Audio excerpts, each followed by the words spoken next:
It's International Coffee Day, and the African continent accounts for 12% of the world's coffee production, making it the second largest, most traded commodity in Africa after oil.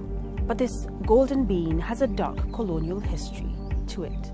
The transatlantic slave trade played a crucial role in shaping the coffee industry today. Over 400 years, Africans were enslaved to ensure commodities like coffee would spur the economic success of Western countries.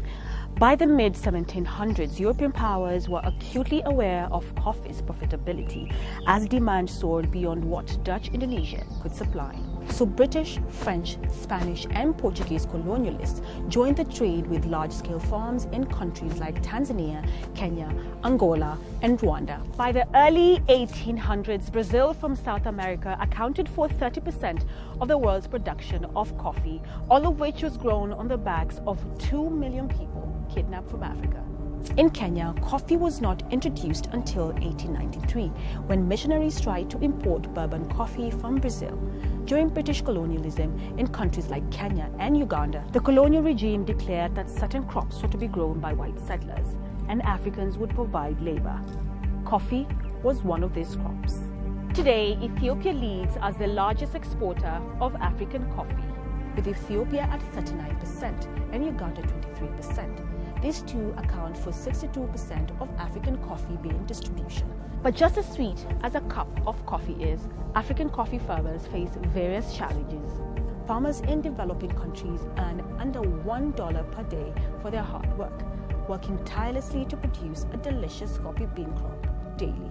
If I go to buy coffee from somebody, like a farmer, they get less. But if you work more like a cooperative, they get more, because then they have to understand all the basics, all the mathematics. We just give them a little financial literacy. A more visible racial hierarchy permeates larger scale plantations. Farm owners tend to be of European descent, while farm workers are largely represented by minority groups who are grossly underpaid, usually far below national minimum wages. Neo-colonial exploitation of minerals in Africa like diamond, gold, and cobalt contribute to the economic degradation of countries in Africa and to the wealth of former colonizers who still have their hands in Africa.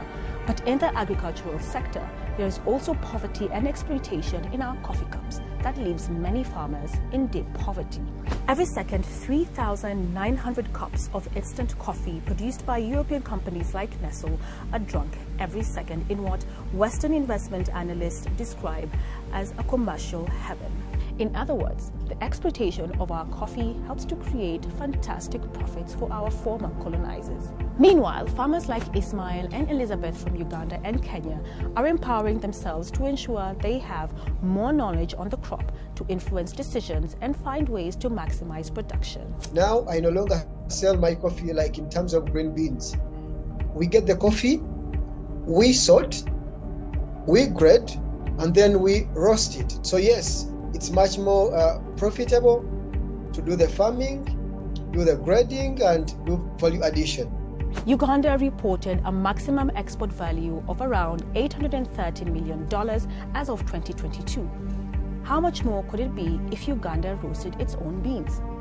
Despite reports showing a decrease of 10% in coffee bean production for the year 2022 to 2023, Kenya did increase its coffee bean output in 2022 to 51,538 metric tons compared to the previous year's 34,000 tons. For example, when we get tourists, they pay $30 for a tour.